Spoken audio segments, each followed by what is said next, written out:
the best in the world, I guess. And there are two of you. Do it, yeah. When you're the two best players in the world, you can pretty much do whatever you want.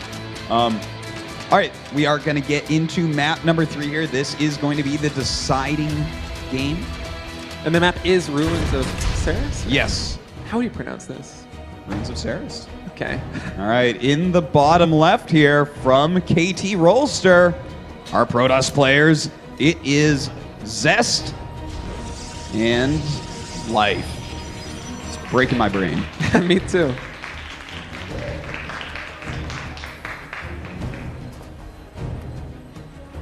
And their opponents in the top left from Jin Air Green Wings, it is SOS and Maru. SOS. SOS is not even going to play. Yeah. He says, Maru, you do it.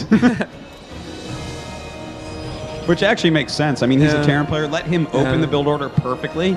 Because like he even knows when to make the SCV go to build the depot. Oh, that's a really good point, yeah. As far as the macro goes, just letting Maru do the opening and then go strictly to control, like, that's really, really smart. Yeah, I think that's what's happening, actually. Like, he took his hands off and smiled and talked to Maru, so I'd be surprised if it wasn't that. I would be surprised, too, if... Oh. SOS. Is this Archon mode, or is it not?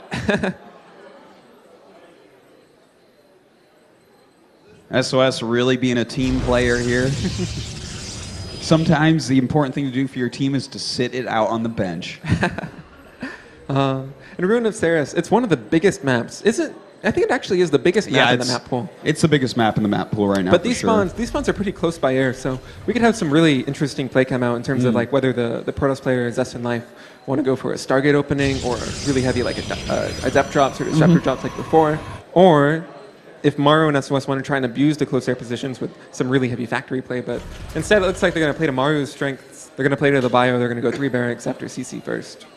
All right. Well, I mean, your economy kicks in so fast. I'm not too surprised to see those 3 barracks play, but you know that when you have 3 barracks, you're going to have to utilize them and get a little bit aggressive early on.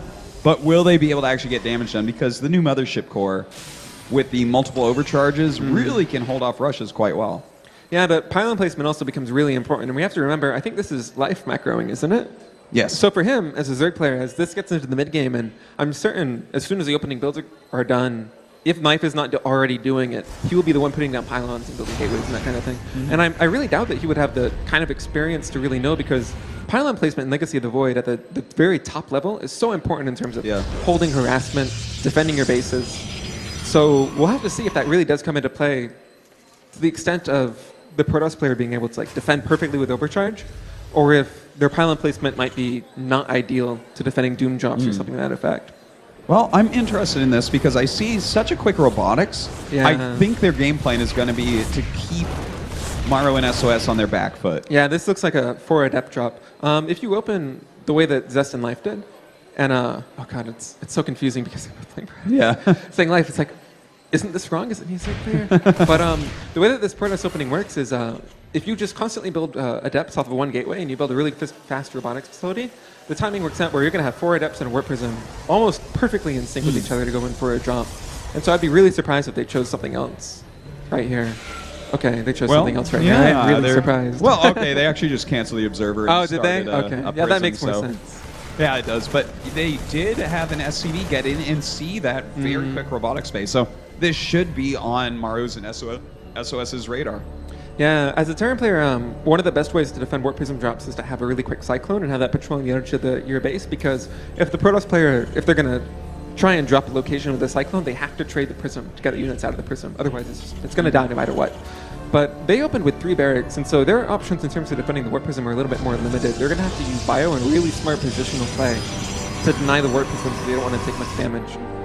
Well, let's see what gets done here. The warp prism going across the map right now. That Wallen being completely made. We do have that Shadow being a little bit of a spy, checking out what's going on. Yeah, it looks like they're going to be warping in the 3 adepts on their side of the map. And it's just finishing now. In the meantime, they are getting that Twilight and the Forge. Looks like probably going to go for Blink, I would imagine, coming up. They can also, if they really want to commit to the harassment, Resonating Glaives, the adept attack speed upgrade, is also a really good decision. Oh, that'd be really interesting to see. They actually do end up going for Blink here.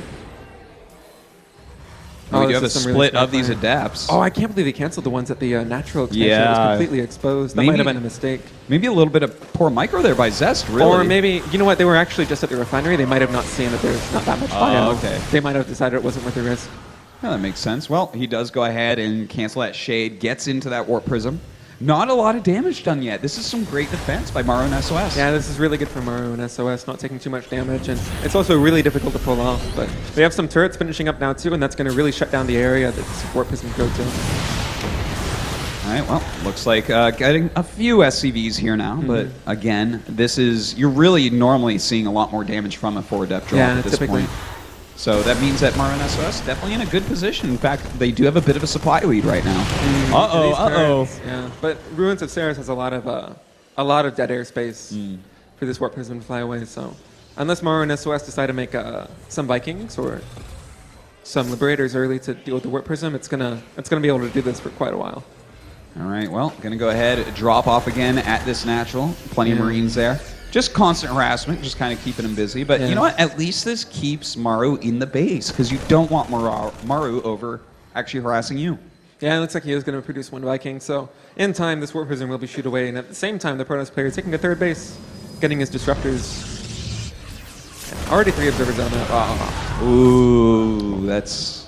It's bad, but considering the Vikings are already coming out, It was going to happen anyways. yeah, they might not know that, but. Well, that's all right. That was Zest's fault for sure.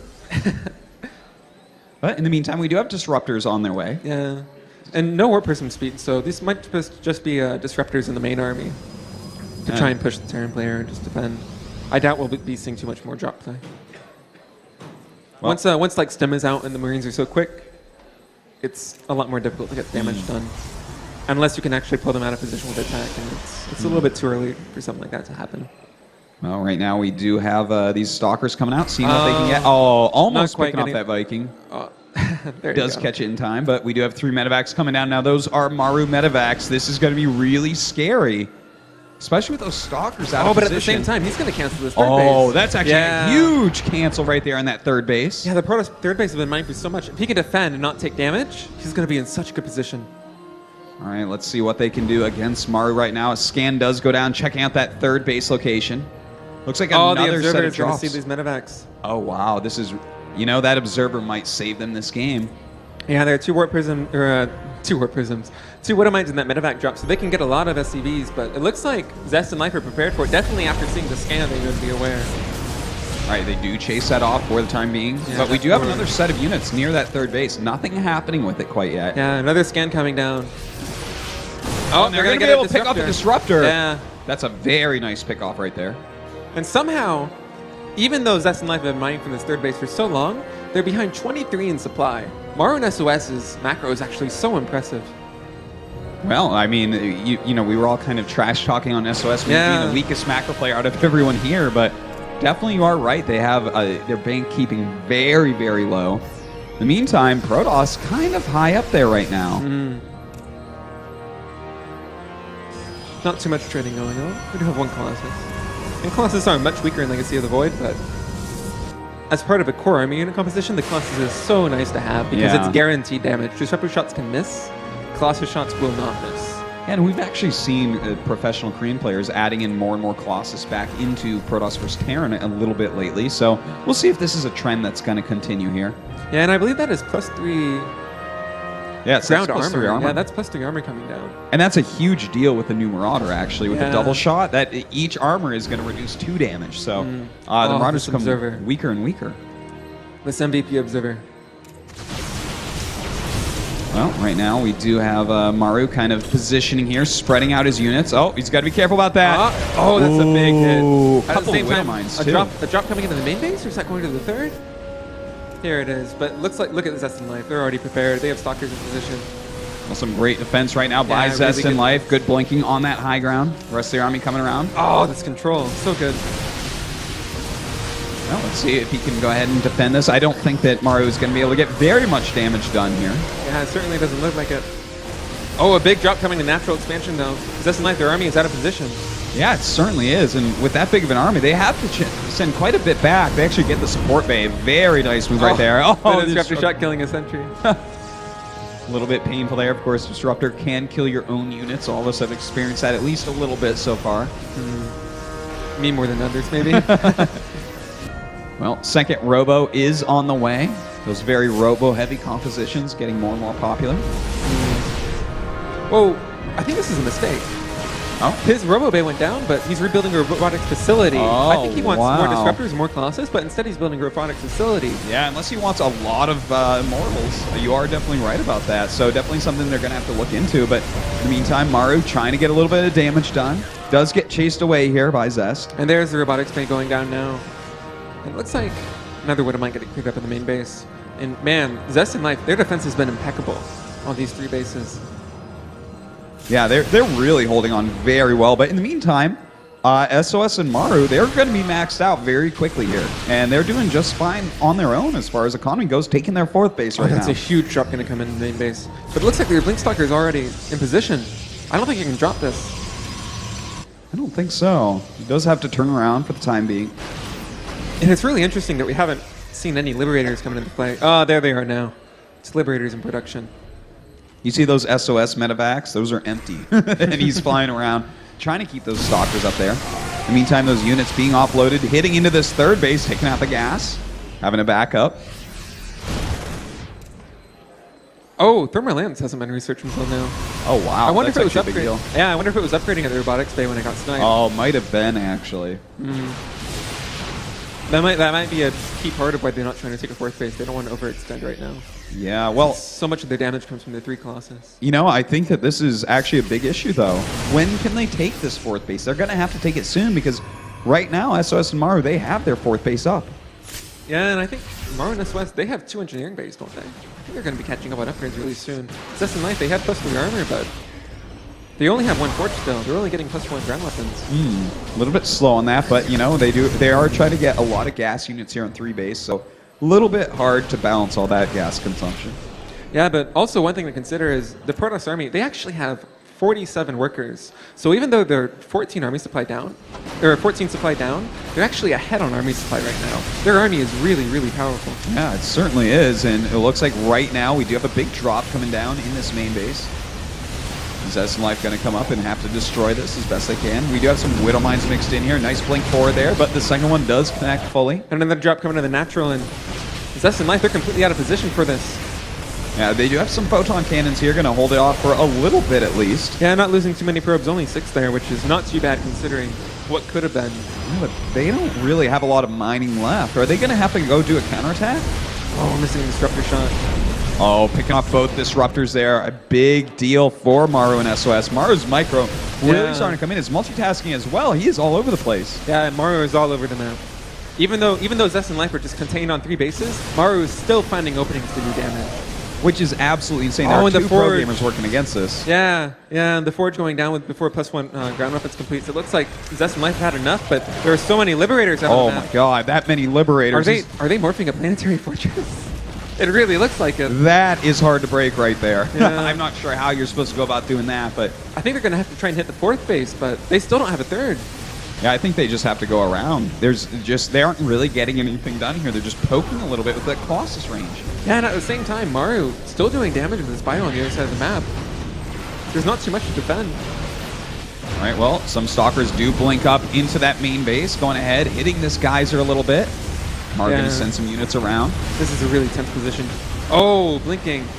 That's Right. actually a good move, but he's losing too many units to the Liberators on the right side. Yeah, he's got to pick those off if he can, but for the time being, just losing lots and lots of units right now. The supply really plummeting right now for Zest and Life.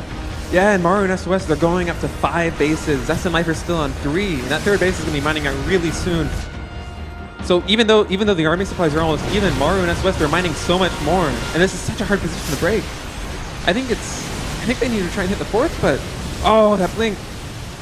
All right, well, they are losing just about every unit right now, and this is starting to look like it's going to be Maru and SOS, and GG is called. And it looks like, well, a very nice victory right here for Generic Green Wings. Maru and SOS ending up taking game number 3, finishing off the series 2-1. Yeah, that was a really close series, too. Every single game was really back and forth. This was such a close match. Yeah, it certainly was. I mean, this is I really didn't expect. I figured one team would be way better than the other in 2-0. Yeah, that's what I was thinking Like, too. they but- just mesh better or something, and I thought that was actually going to be Zest and Life, and just didn't turn out that way. Maru SOS, as you guys see here, winning when everyone's playing their on races, kind of interesting. SOS really showcasing his macro. That was impressive. And it looks like we are going to be going into an interview. Yeah, a quick little post-game interview here coming up in a moment.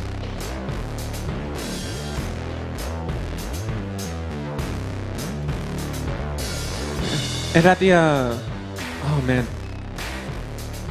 Zest and Life, they had such a good opening in the very first map. And then Maru and SOS coming back in games 2 and games 3. Really impressive play by Maru and SOS. On Dust Towers and on Ruins of Ceres especially. The Dust Towers map completely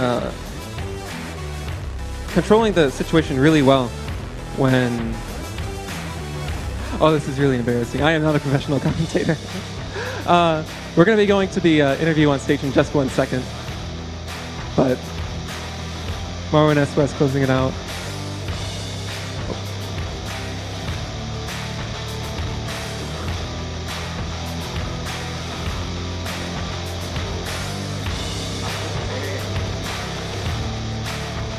All right, guys, that was the Archon show match. It was pretty awesome, but I got to start off by asking Life and Zest, guys, what went wrong here? Whose fault is it that you guys lost? 저 주성우 KT가 진 이유가 무엇 때문에 진 건지 궁금합니다. 일단 저희가 좀 서로를 믿지 못한 것 같아요. The problem was we 서로- didn't trust each other. All right, well, I got to ask, SOS, Maru, you guys seem to play very well together. Is it because you trust each other? And by the way, SOS, that was good macro.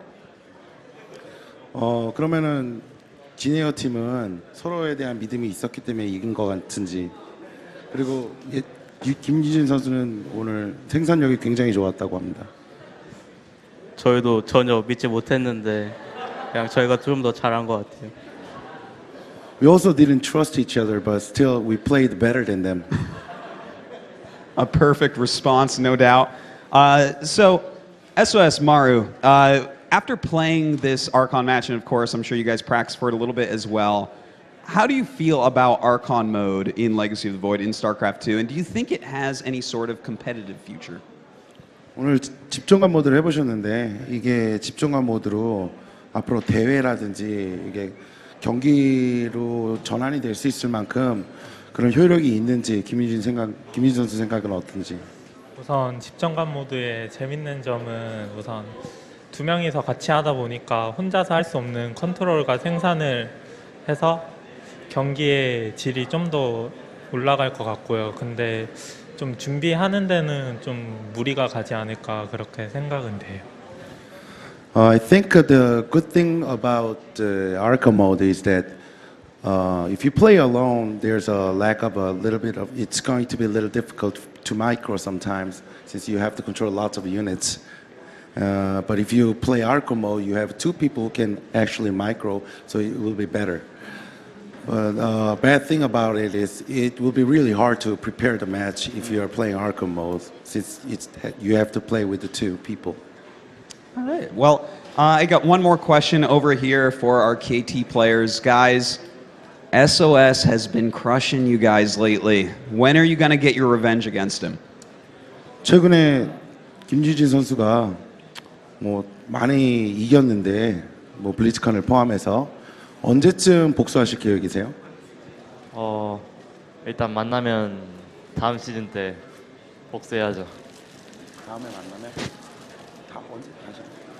다음에 만나면 네, 다음에 만나면. Next season, whenever I play against SOS, I'll beat him. All right, excellent. Well, guys, thank you so much for the Archon match. Can we get some applause for these guys?